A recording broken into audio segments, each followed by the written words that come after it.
because many times when we look at the business world or the world of entrepreneurship, you realize that there are a lot of people that are in business but don't really have full understanding of business and of their roles and responsibilities in business.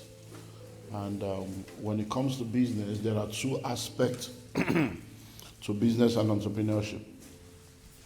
And those two aspects have to be in place in order for anyone to excel in the world of entrepreneurship. Number one is the technical skills and the technical know-how that is required to run any kind of business. But the second aspect is the business skills.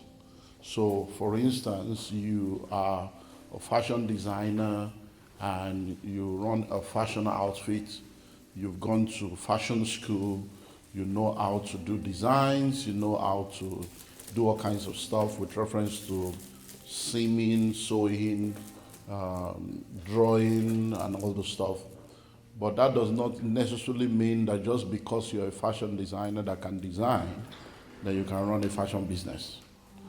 Because one is technical, the other is business. So you're a good cook, you're a chef, you can cook amazing meals. And then you think that just because you can cook amazing meals, then you now want to go ahead and open a restaurant. And then you suddenly realize that running a restaurant successfully goes beyond the technical skills. You require the business skills. And then for many of us, we've not had the opportunity and the privilege to go to business schools or to even go for an MBA where the theory of business side is taught. So we don't even know the theory of business side. Because theory and practicals are two different things. So what I want to share with us today is something that I believe will go a long way in helping us. And then, of course, we'll talk about some of the books because some of those information are already there. Let us pray. Father, in the name of Jesus, we thank you for the privilege we have to call you Father. We thank you for the opportunity we have to sit and learn at your feet. We thank you for every man, every woman, every boy, every girl, every business, and every organization represented today in this room and through the virtual world. We ask that you will speak to us and give us clarity and understanding. In Jesus' name. In Proverbs 4:7, the word of God declares that wisdom is the principal thing. Therefore, get wisdom. And in all you're getting, get understanding. Another translation says, getting wisdom is the most important thing that you can do, but along with your wisdom, develop common sense and good judgment. So I want to talk to us on understanding and doing your job as a business leader. Understanding and doing your job as a business leader. So whether you're a business owner, a business manager, an organizational leader, there are things you need to know and do in order for you to excel in business. Now, entrepreneurship is very, very powerful. Has so many benefits, but at the same time, entrepreneurship is very challenging. It's very challenging. But just like the Bible says that for the joy that was set before him, he endured the cross. And a woman goes through the pain of labor, but after the child is born, she forgets the pain of labor. That's what entrepreneurship is. You go through a lot, but the reward is rewarding. When it rewards, and then it's worth it all. And when we look at different aspects of life, everything rises and falls on leadership. So understanding your job and doing your job as a business leader is key, because when I sit down with entrepreneurs and business leaders, I hear them most of the time complain about the challenges that they face with reference to different aspects of the business, as we'll see. And then by the time I begin to drill down, I then help them to realize that most of what they are calling challenges cannot be solved until they solve it, because they are actually the business owners. So when people come to work with you or work for you, you give them a job description. You employ them for a particular skill set and for a particular set of tasks that you expect them to carry out for you, and then sometimes you won't train them, you take them to an induction process, and then you guide them on what to do. The question then is, what is your job description? What's your own job description as a business owner, as a CEO? What's your own job description as the owner of the business, as an entrepreneur, as someone that has started? What's your job description? So who gives you your own job description? Who trains you and monitors you to ensure that you do your job? That's what we want to look at. So we want to look at understanding your job. Because once you do your job and you do it well, then it becomes easier for every other person to align and for the businesses to then do well. So, because of time, just run through 8 things that I consider to be your job. 8 things that I consider to be your job. And they're also itemized and documented in an entire module in the School of Money. So number 1, your first job as a business leader is to clearly define the goal, the vision, and the mission of the organization. Clearly define the goal, the mission, and the vision of the organization. So you wake up one morning and then you tell yourself, I'm tired of working, doing 9 to 5. I'm tired of doing 2, 3, 4 jobs. I need to start a business of my own. And the business I choose to do is to go into all-age business. Or I've decided that, I want to set up a care home. No, I want to start a fashion outfit. I want to open a restaurant. I want to buy a franchise. The very minute you make up your mind to do any of such, there must be something you have in mind to achieve. There must be a reason why. Guess what? You are the only one that knows the reason. When you employ people and you put in and put adverts out there, they are looking for an accountant, you put that out there, you're looking for a customer service manager, a business development manager, you're looking for an HR manager. What they see is a job to come and earn a salary to take care of themselves. They are not the owner of the business. They see a vacancy and that's a good, I'm looking for a job so that I can take care of my family. Oh, I think that job will be good for me. So they are not coming there to run your business for you. They are not coming there with a mind. They are not entrepreneurs. You are the entrepreneur. They are coming there because this is a job that will help me to take care of myself and my family. It therefore then means that it is your responsibility. That when they come to say, come, in this organization, this is who we are, this is what we stand for, this is where we are going to, and this is how we want to get there, and this is where you fit in. So your job is to clearly define the vision. When I started active, when I say active, as in setting up an office, employing staff, was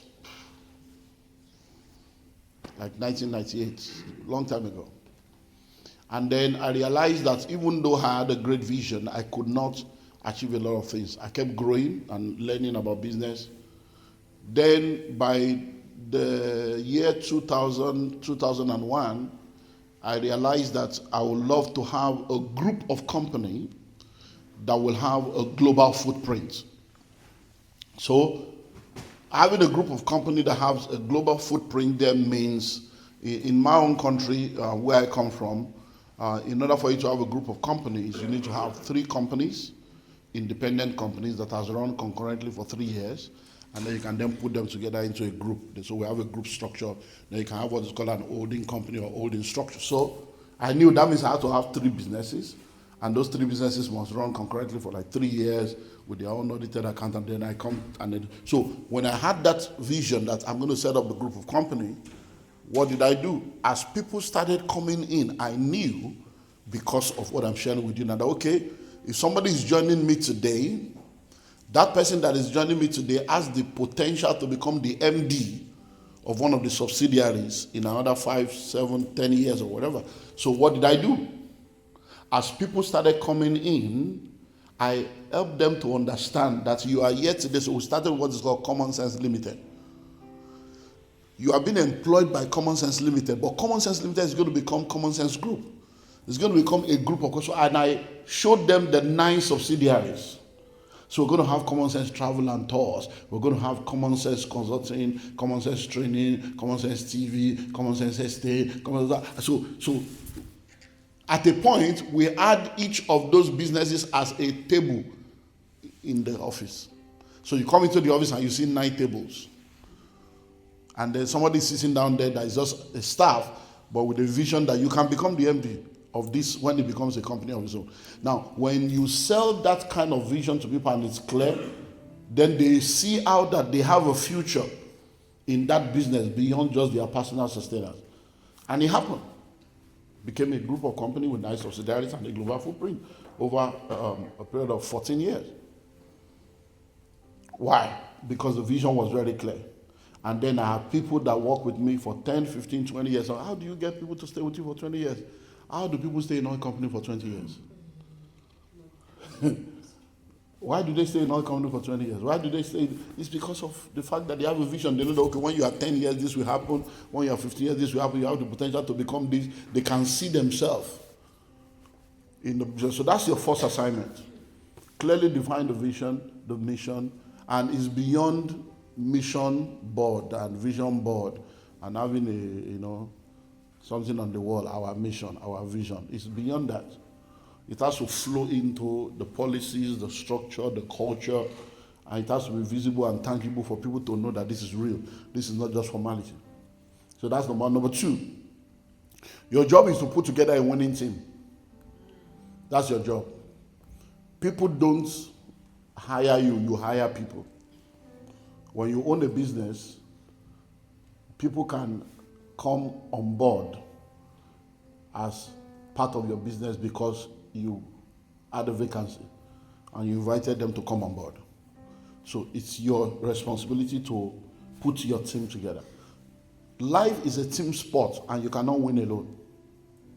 So you need people on board. Now, when we talk about putting your winning team together, I'll keep referring to the books because most of these things are already documented. You need about 16 different set of people in your business and organization in order for you to build anything substantial that will be transformational. Some of them are internal, some of them are external. So you need to now identify who are the external team that I need to have, who are the internal team that I need to have. So let's start from the external. Externally, you need a lawyer. You need a legal person on your team that understands the law of your environment, that understands the law of the kind of business that you do, because not every lawyer is a lawyer. There are family lawyer, there are criminal lawyer, there are commercial lawyer. So you can't just say, I have a lawyer, and you think they might mess you up. They'll be sincere but sincerely wrong. I've had my own fair share of the good, the bad, and the ugly with reference to law. And when you have a lawyer that is just into litigation, and they are not commercial lawyers. There are many things about contracts and laws in business that they will not understand. When you bring in a commercial lawyer will look at it and say, no, you can't sign that. That this can happen, that can happen, this means this means that. Well, a normal lawyer will just say, no, it's okay, there's no, it's not.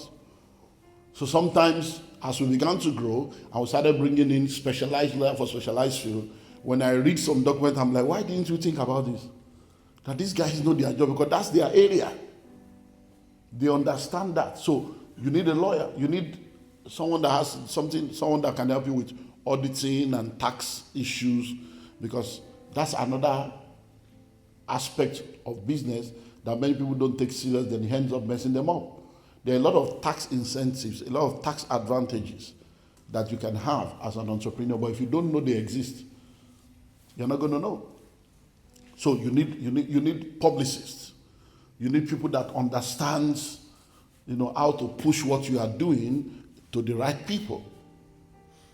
You need a mentor. You need someone in that field of business that has achieved what you intend to achieve, that can become a door opener, a door holder, a recommender, a sponsor, a voice, because there are rooms that matter where your name should be mentioned.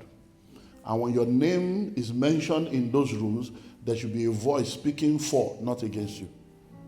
So those are external people you need to put together, because if you get into the wrong side of the law, get into the wrong side of taxation, you can be messed up. Because in the world we live in today, bills and taxes are sure, sacrosanct.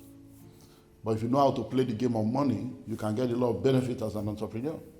Then we'll come into the internal team. Most people, when they start out in business, they start out alone. They are the cleaner, they are the secretary, they are the accountant, they are the marketer, they are the CEO, they are general practitioners.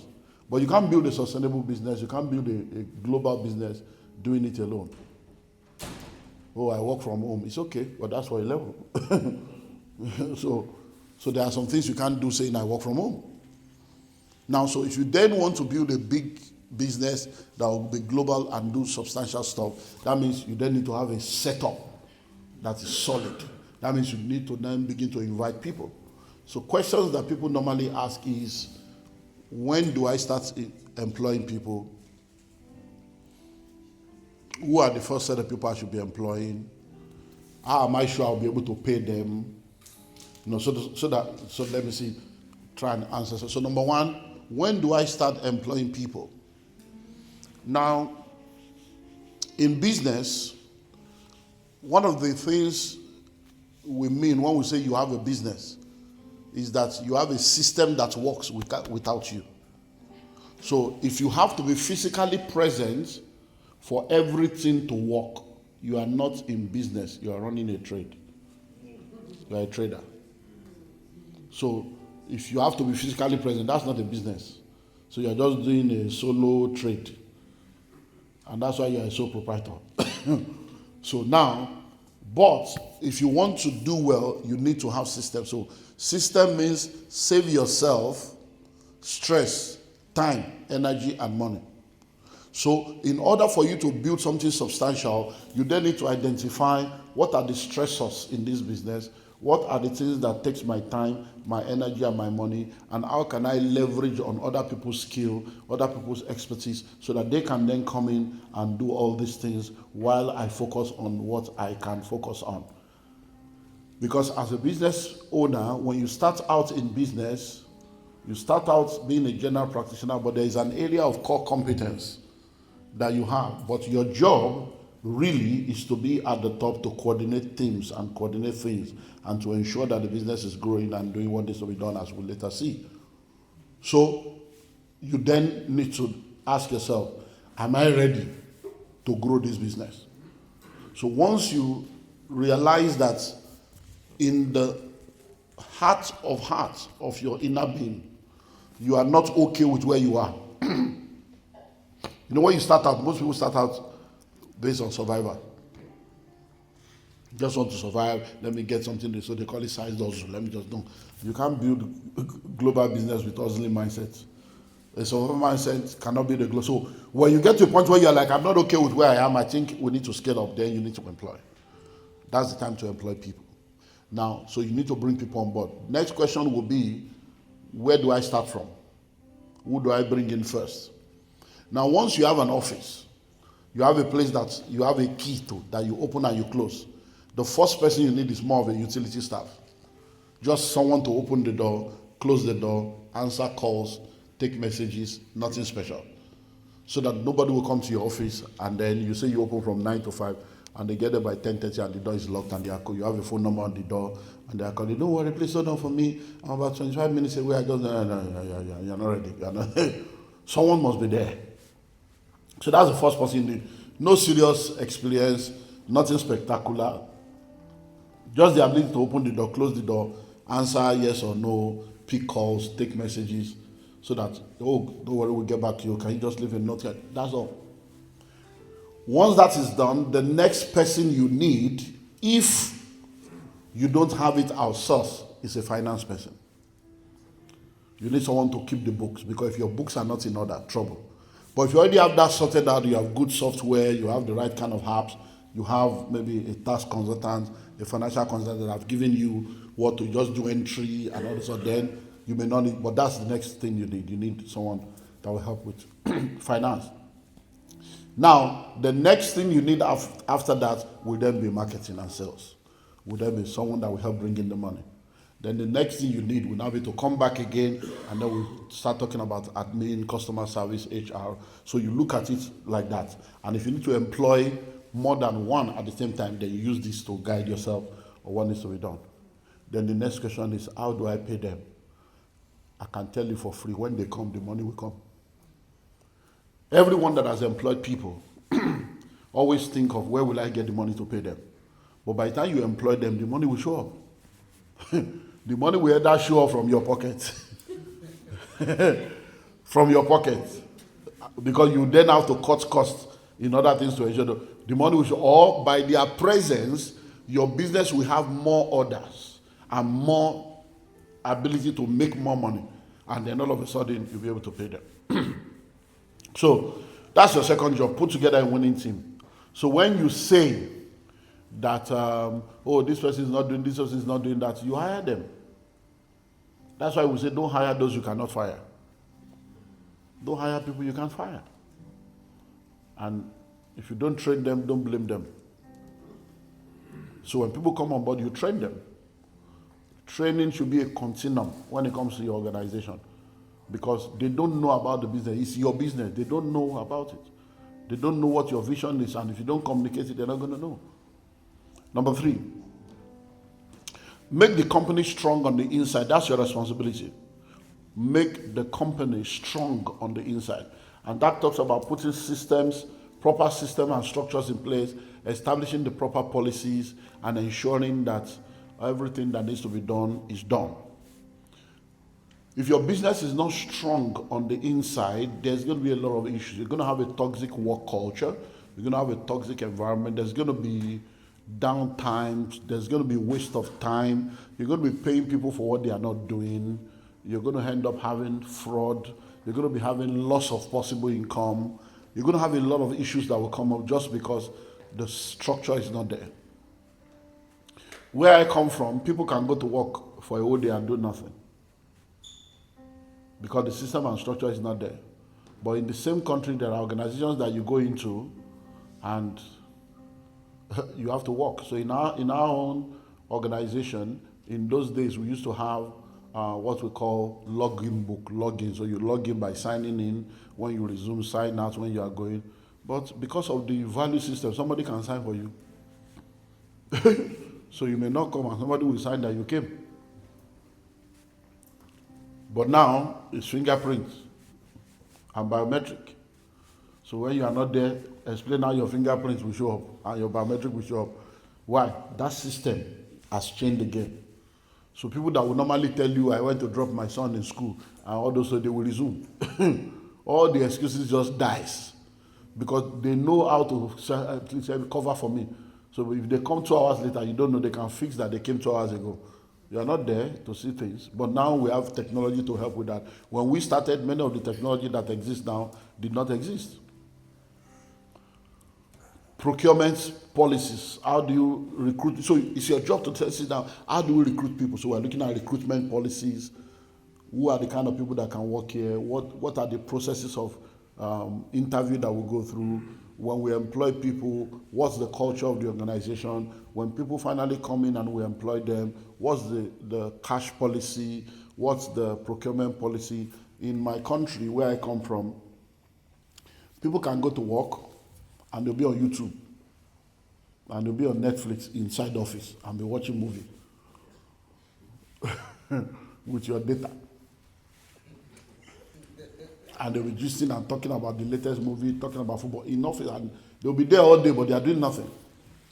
So there's so much activity, but there's no productivity.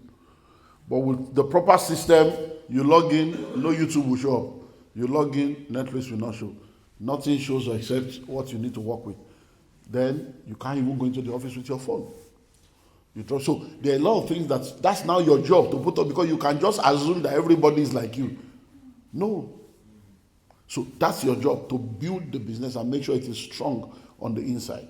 I have been defrauded in ways that can only be imagined as a businessman in the course of doing business. I've been in situations where people were running their own business from my office. They had their own business, they were running it from there. Customers will come and they would deal in my own office, they were running their own business. And it took a whistleblower for me to know that, okay, your office is the... And I didn't know systems. Especially when we are Christian, there's this naivety to Christianity. where you just think that because you're a Christian, or you just think that everybody is a Christian, or you just think that they will know the right thing to do. No, you have not been duped until a Christian dupes you. So make the business strong on the inside.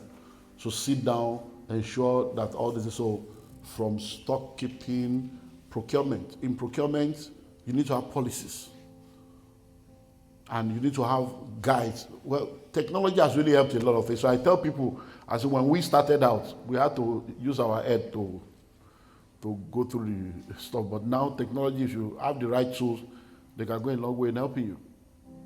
So, because in our days, people will go and buy things, and then they will inflate the prices, and they will come up with receipts. They will partner with the seller, and they will give them another receipt, all kinds of things. But now, most of those things, there are a lot of systems, but they may exist, but are you using them? Are you using the system? They exist, but are you using them? Don't just assume that because someone has gone and they bought receipt, that is the right receipt, or they bought it, that is the right thing they bought. So you need to compare prices. You need to do a lot of stuff. Number 4, it's your job to grow the company on the outside. It's your job to grow the company on the outside. So now you've started the business, you've employed people, you put systems and structures in place to strengthen it on the inside. But are you growing? So in order to grow, you have a responsibility. That's why they say the buck stops with you. So number 1, your job will be to come up with innovative products and services that will continue to increase the bottom line of the business. Your job will be to ensure that you continue to increase the customer base so that the turnover can increase and your profit possibility can also increase. When you employ people, it will amaze you to know that if you don't grow the business will not grow. If you don't come up with new products, new ideas, people will just be resuming every day, every week, every month, and be collecting money. Hardly will you see your staff, if you don't create the culture, coming up to you to say, sir, I was thinking about the business, and I'm thinking the way the market is going, these are products in the next 5 to 6 years may not have a good market share. I'm thinking we should begin to reduce this. I'm thinking we should start looking at the possibility of coming up with a product for this demography. How many staff will come and be discussing that with you? What's their business? To be thinking 5, 10 years about it? No, that's your job. So it's your job to begin to think about how to grow the business. Because there are products you are selling today, if you don't have your numbers and you don't have your data. I've seen people that have 8 to 12 products. And out of the 8 to 12 products, only 2 are really doing well. And the remaining 6 are riding on the 2. But they are not even aware that there are only 2 products that are doing well. Because they are not running the business. They're just there with titles, say I'm a CEO. And guess what? Because they are not aware, the 2 products that are doing well, they are not focusing on it to make sure the quality is good, to make sure they have it in stock. And as a consultant, we consult for companies and we ask these questions and you're like, so what are you doing here as a CEO? That's why CEOs are fired. And you're like, why are they firing them? But they made 50 billion. They made 50 billion last year. Why are they firing the guy? They are firing the guy because they have looked at the numbers. And they know you did 50, you could have done 150. They know you did 50, but we did 65 last year. So if you did 50, they know. I had, let me look at a few examples. A guy was supposed to be a part of a meeting we did probably about 10 years ago. And he registered, but he did not show up. And he came up with one funny reason why he couldn't make it. So, of course, there was no refund. But I'm a pastor, so many of the things I do, there's this software of Kingdom that is just there. So I still can say, you know what, there's no refund for this stuff because we paid for the hotel page. It's a fully residential event. I said, but since you didn't make it, that we have the park that we have produced. I want to send the pack to you so that at least you can go through the videos and go through the manuals and also just send us where you want to say, oh, don't worry, I will send, So I never heard from him. After a while, I'm like, come. This guy, am I supposed to be pursuing you? So we had a discussion, and I said, oh, I'm sorry, I'm sending somebody to come. I said, please do send someone. So what actually do you do? I just said, what do you do?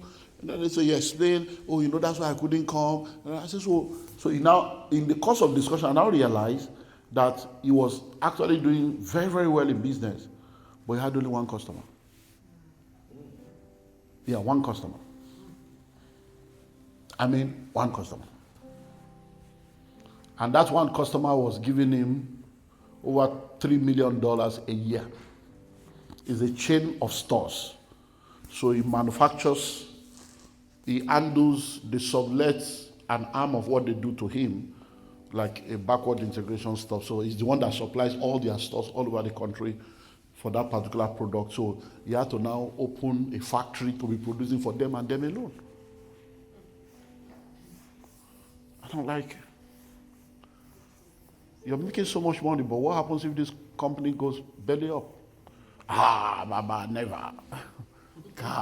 They're opening there. In fact, next year, I started with them from the beginning. But guess what? The guy is bankrupt now. The company left Nigeria like 4 years ago. But guess what? All the factories he has, all the machines he has were custom designed for those products for that company. So you can't even use it for another company or another product. I'm talking millions of dollars, not dollars. So finally I had a session sometime this year. He kept pursuing me. I've even forgotten who he was. Say, I know you, you're my mentor. You remember, he was trying to remember. I couldn't. I went to Canada a few weeks ago. Sometime ago, then someone from there said there's someone that is trying to reach you. Then I said, okay. That's okay. I said, somebody has been, I'm wondering. So we finally had a session. He was now telling me, I said, but I told you. And the only thing he has now are a few properties he bought, which is why we tell people to diversify and others that he bought that were now at least there taking care of him.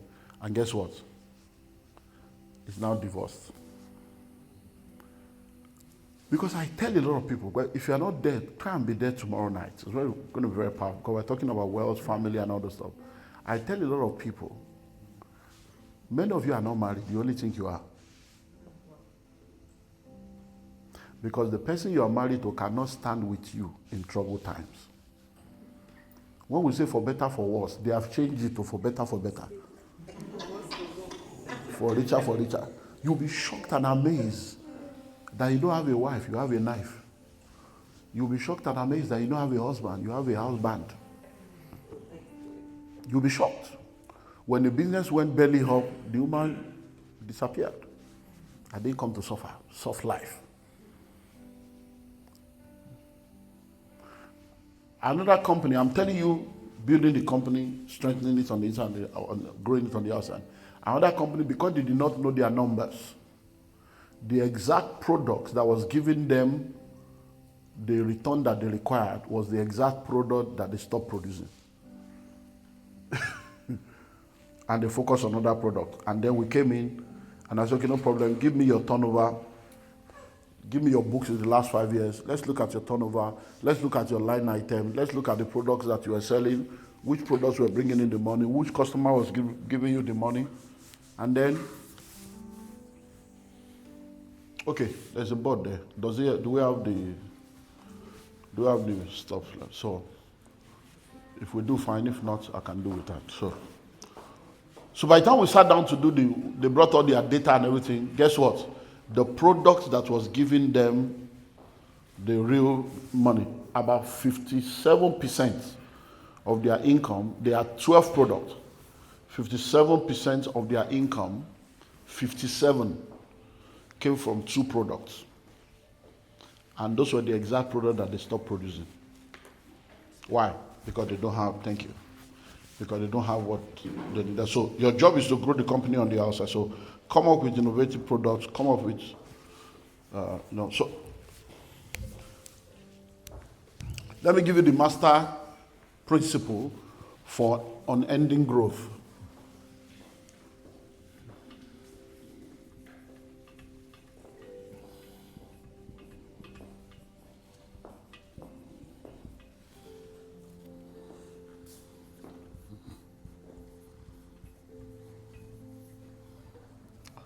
So this is the master principle for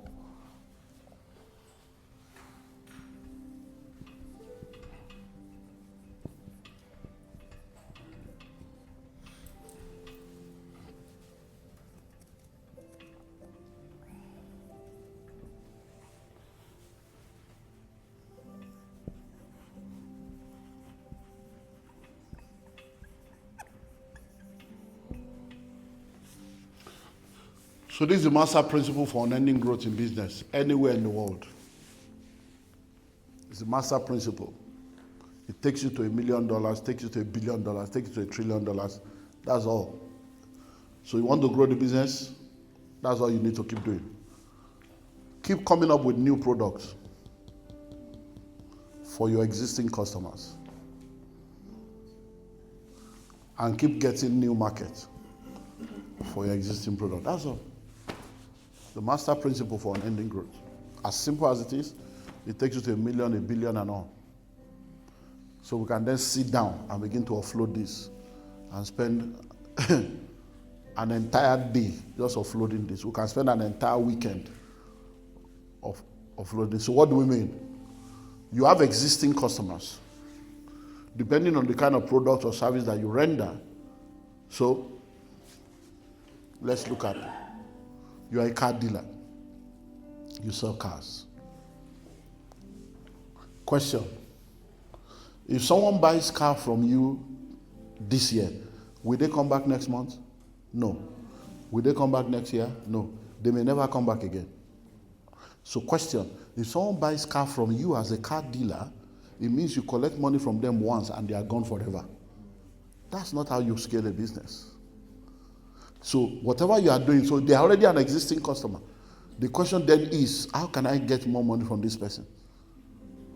So many of you now, you've been in business for 5 years. In the last 5 years, you have had 8,000 customers, but they only gave you money once. So you are forever looking for customers. But you have 8,000 people that have experienced you in 5 years, and they still have money, but they are spending their money somewhere else because you have nothing else to sell to them. That's how you grow. So you look at your existing customers. That means you need to have a database, data and data. So you need to have the data of everybody that comes through your door, so that at least, even if it's to put them on the community and keep educating them. So now, if you're a car dealer and you want to follow this formula, what does that mean? You now need to think of what are the new products I can sell to these people. So you start thinking, okay, if we're car dealers, that means everybody that buys car from us, they will need to fuel their car. Okay, can we do fuel station? We can't do that. That's another big business. We don't have that kind of money. Okay, can we do a car wash? Okay, we can try that so that at least if they come to wash their car with us, we can give them discounts. They will come back. Oh, can we do tires? Can we do? So you start thinking.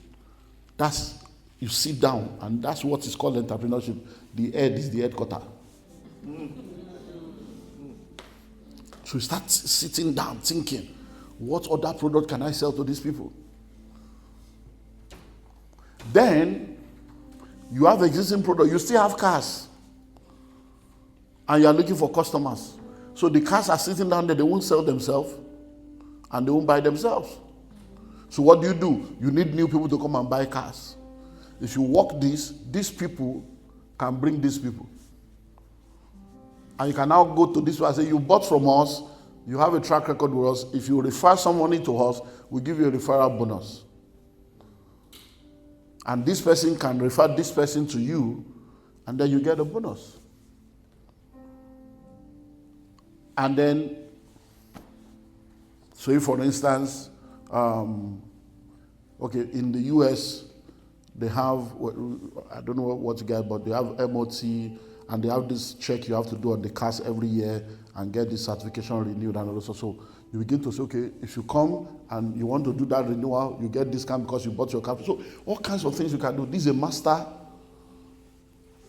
formula. So that's your job. Your staff will not come and meet you to be discussing, oh, we need to do this, we need to. That's your job. So a lot of business people don't do their job. That's the issue. They don't do that. They just assume that whatever will be, will be. They are not running the business. They just hope that things will grow. Hope is not a strategy. Hope is not a strategy. Number 5, improve on the business profit. That's your job.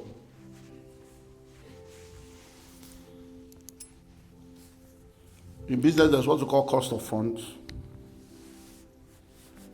So let's assume that, do we have the cleaner? Okay. So let's assume that you did a turnover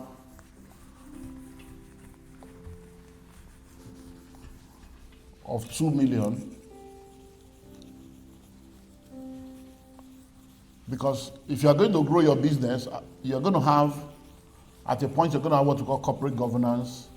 You're going to have directors and boards that will ask you questions.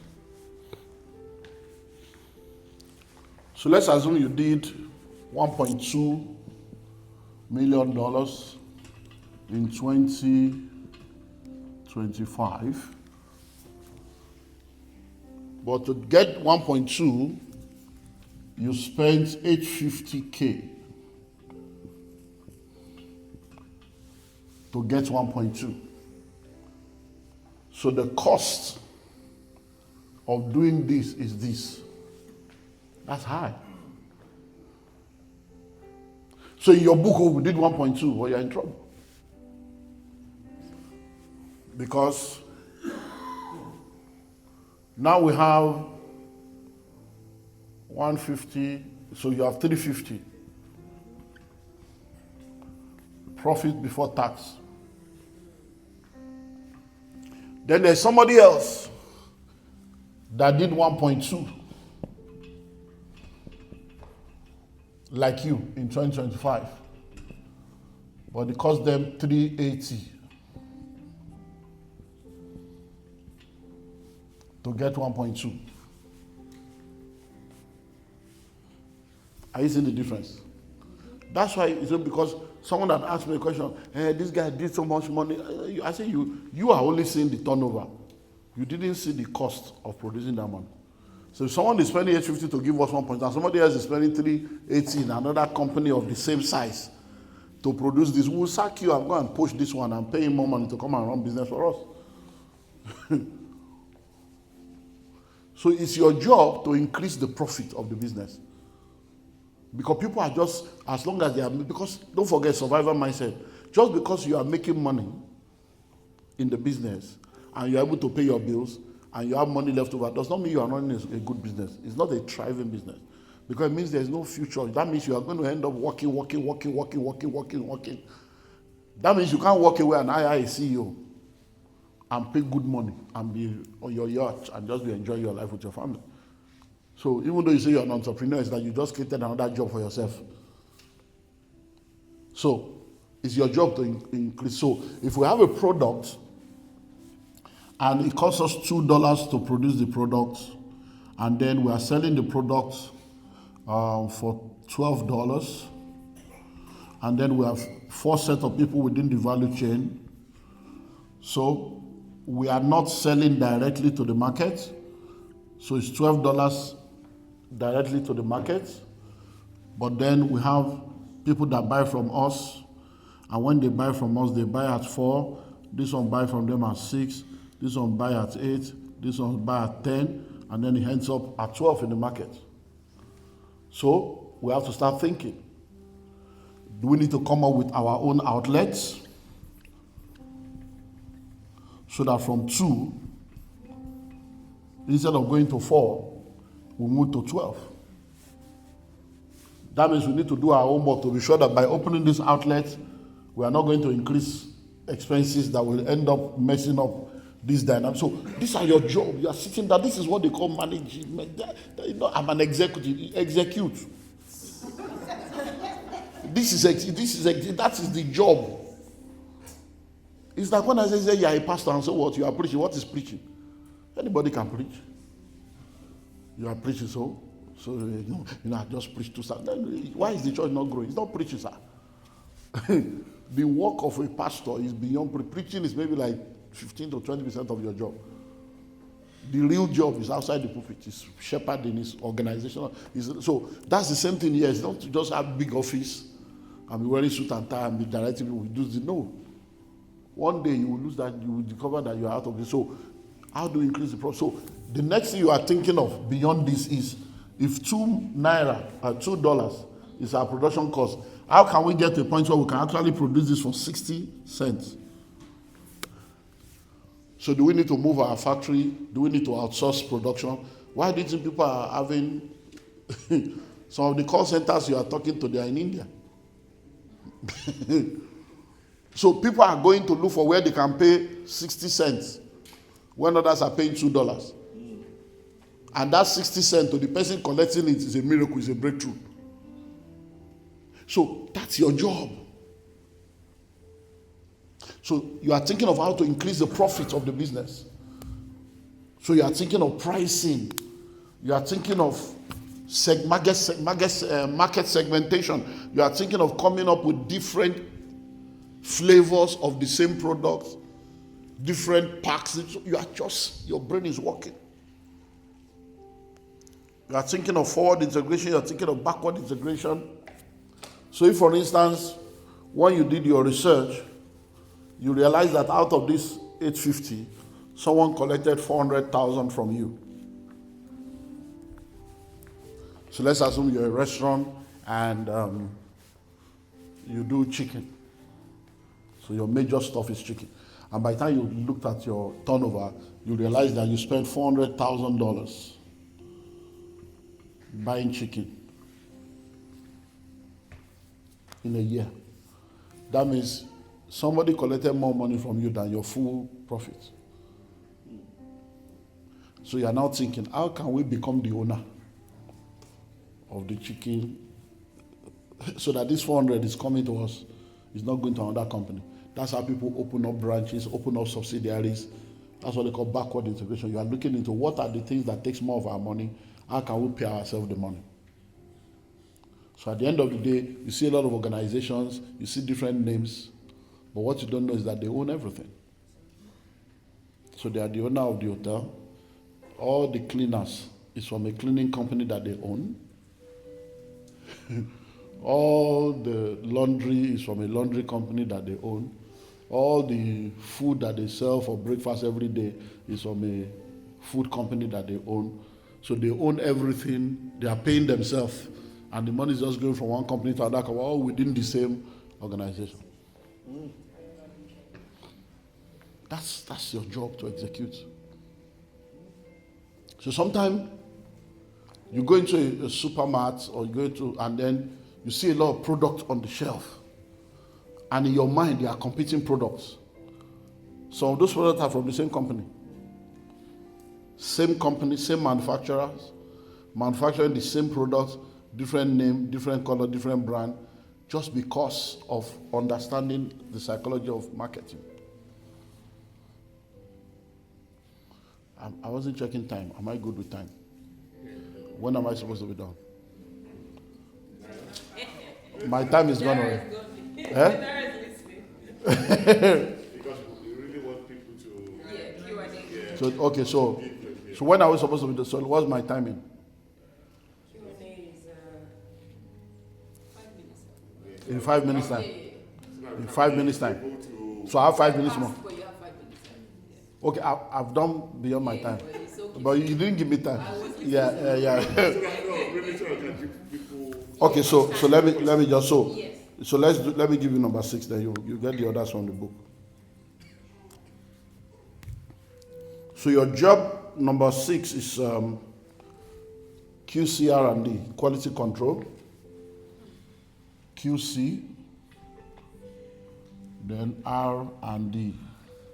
So quality control, research and development. That's your job. Quality control, research and development. Your job is to ensure that you continually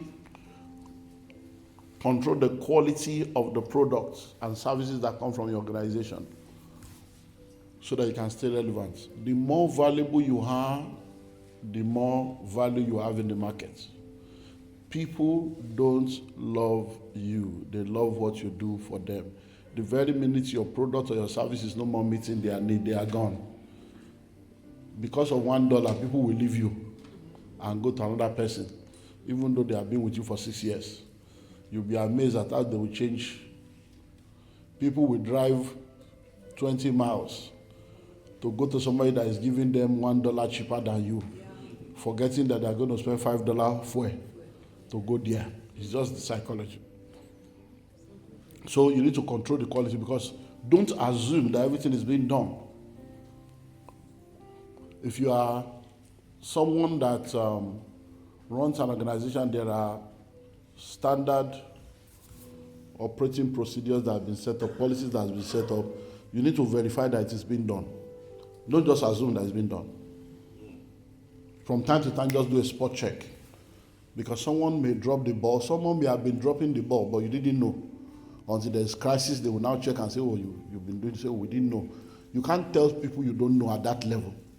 Because the higher you go, you enter into what we call precision science. You know, when you are driving, you can afford to have an accident and be sure that maybe people will rush to come and help you. Other cars can help you. The guardrails on the road can help you. You get a mechanic, you get AA or whatever, police will quickly come. But when you are flying, it's precision science. There's no parking space in the sky. No police is coming to help you. There's no AA, no ambulance. So the higher you go, the lower your mistakes and errors. Margin of error must be very low. So you need to look into that, because the higher you go, you have competitors, you have enemies that are even checking to go and see how they can bring you down. Then number 7, invest for the future. Invest for the future. That business you are doing, think of investments you can do to secure the future of that business. If anything happens, a competitor comes to wipe you out, a government policy comes to wipe you out, what happens? Like that guy now, that was a one customer business. So I'm like, you paid for a seminar almost 10 years ago, you did not come. I've been running mentorship, you didn't join the mentorship because you are making money, you think, now you're in trouble, you are calling me. Why do you always come to me after you have lost money?